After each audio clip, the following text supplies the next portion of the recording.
of was hurting last week from having too wide of a stance. So it was putting a lot of pressure on my low back and hips. So if that's happening to you, something you can do is make the machine fit you. And I'm having my feet a lot closer of a stance, less pressure on my hips and low back. I feel it more on my knees and quads, but I still have everything better that I wanted from this movement compared to my leg press, such as the glute activation and erectors. So yeah, I'm just making the machine fit me. So if you look at my stance, see how I'm staying more erect, I can get deeper into the hole. It just fits me better. So what Lauren and I were just talking about, and I was kind of discussing it just a second ago with my stance on that power squat machine. And after talking to Lauren about it, we both kind of have these like hip, low back,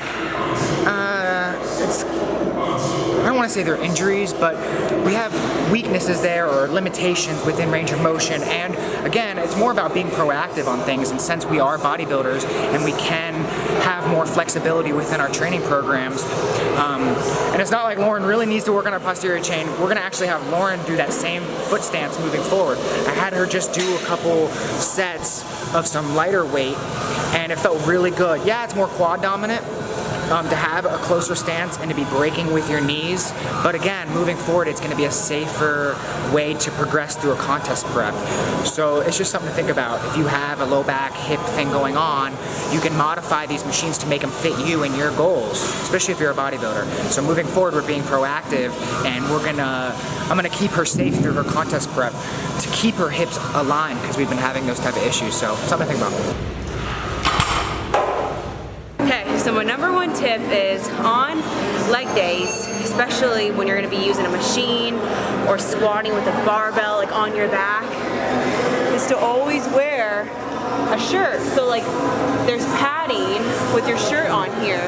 Because before I was wearing tank tops and like my shoulders were getting so red, I was getting like calluses on them. So that's my biggest tip, is definitely wear a shirt when you're going to be doing leg stuff like this.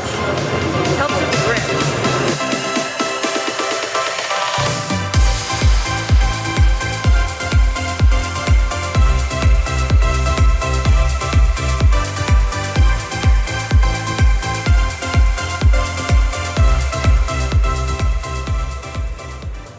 So make sure you watch how I get it up in the air, how I put it up on my knees and I kick them up like that. Why? Right here. Straining. You don't want to be curling up the weight. Hurt yourself. Yeah. Pretty much. All right, and here is post-workout carbs and proteins. I got rice, 250 grams of rice because it is my refeed day. I got chicken in there, and I flavored it with this Trader Joe's chili lime. And then I'll put a little bit of arugula on top.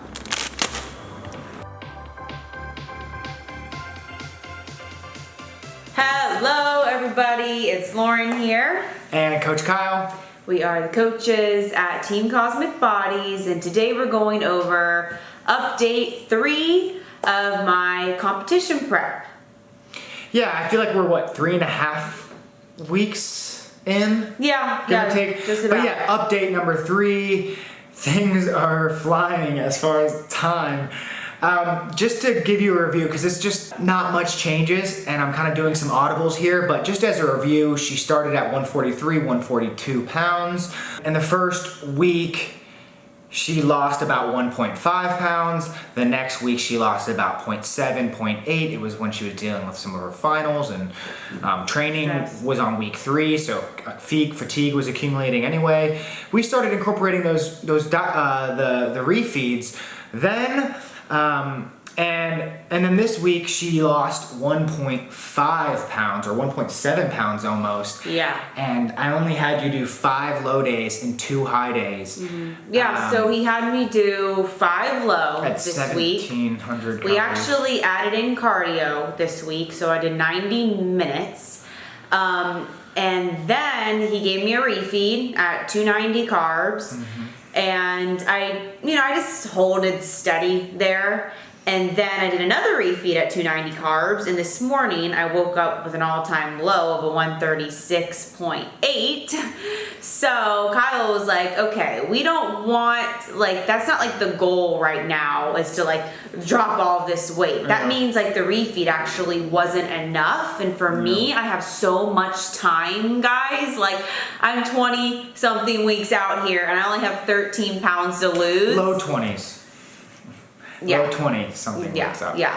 Yeah, low 20s. Okay, I'll say that. Yeah. But you know, I only have 13 pounds to lose, and I like, we really just don't want to drop too quick. You know what I'm saying? Well, some weeks are going to be easier than others, and even like halfway through the week, I was thinking, oh, I wish I would have just given you 40 minutes of cardio a week or 45 minutes of cardio a week. But we're going to stick with the 90 minutes a week. On off days So what did you do today? So what I did was basically with the new low after 2 high days, I decided, you know what, let's just do another high day. We'll do 3 high days in a row, then we'll get back to the low days. Also, I just feel like you're on your break right now in between semesters, so stress is not that much there. We just did that deload week, so she did lose a lot more water. And I do stand by my position on adding that little bit of list. Again, my position behind that was I wanted to kick it into the next gear where she would be losing, a pound a week, give or take.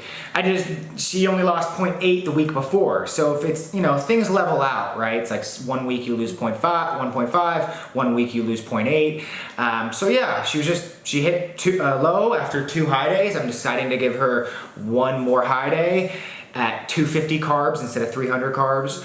But we have so much time here. Like, we're going to be incorporating some diet breaks here. I mean, Christmas is around the corner. I plan on, obviously having like an untracked meal on Christmas, but playing it safe, trying to minimize the fat as much as possible and not eat like an asshole. But so just because I have so much time here, I can do that, and we can do something for New Year's. I can go out with Kyle and have a drink maybe or something like that. You're watching us do certain things with Lauren, and it's not necessarily going to work for you the same way, right?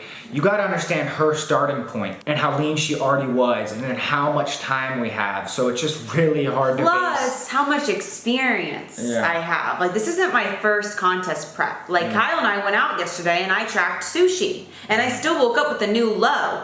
But for me, I know what to order when I go out at a restaurant, and I know how to play it safe and guesstimate what I'm eating and all of that. Like, this isn't my first rodeo, like my first contest prep. So I have a ton of experience when it comes to eating out and... Well, it's funny because I already know her body so well that she's going to do this refeed and she'll probably gain a little bit of weight, which is good. We want that. But then as soon as she gets back on her low days this week, I know she's going to stall out. Hold on to water. And she's just going to hold on to water. So we're going to go back, and what we're going to do moving forward as far as adjustments is I'm just going to continue on the 5 low, 2 high.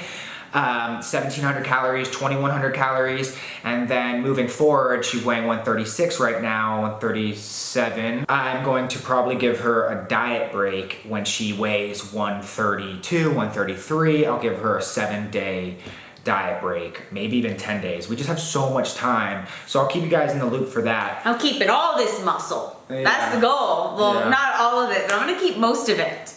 And that's why we are doing this. That's why I'm doing a longer contest prep, and we're incorporating these refeeds because I crushed it in the gym today. I literally crushed it. I felt so strong today. I think I hit PRs. Well, they're new movements. And that's but like I did so like I just felt like a beast today in the gym. So that I love that. I do. I swear that with doing 2 or 3 high days and doing those diet breaks as often as you can, because you're in such good shape, and we can do this kind of slow and make it a lifestyle, make it 20 weeks. I don't even feel like I'm prepping. Like, I want it to get hard. I'm like, can it get freaking hard yet? Yeah. And I was like, this is a breeze. And it's just been years of this, right? 2015, 2017. It makes it a lot easier to adhere and just in general. So, we're going to be putting on a freaking clinic this prep. So exciting stuff ahead. Hopefully I'm making sense and I'm not just like sounding like gibberish here as far as what I'm doing with her high and low days. But that's with all of our clients. I am, you know? yeah, I am carb cycling, and I do have this kind of like intuition, this feeling in my gut that I'm just like, oh, that's what I want to do. And so I do these audibles for her, such as, hey, I only wanted to do 2 high days, but now I'm making her do 3. And even earlier in the week, like I said, I wanted to do a little bit less cardio, but we're gonna stick to the guns there as far as the 90 minutes and 5 low, 2 high. Again, diet break just around the corner in like, I don't know, a month. Okay. Like 3 or 4 weeks from now, so stay tuned. All right, that's the update this week. Bye.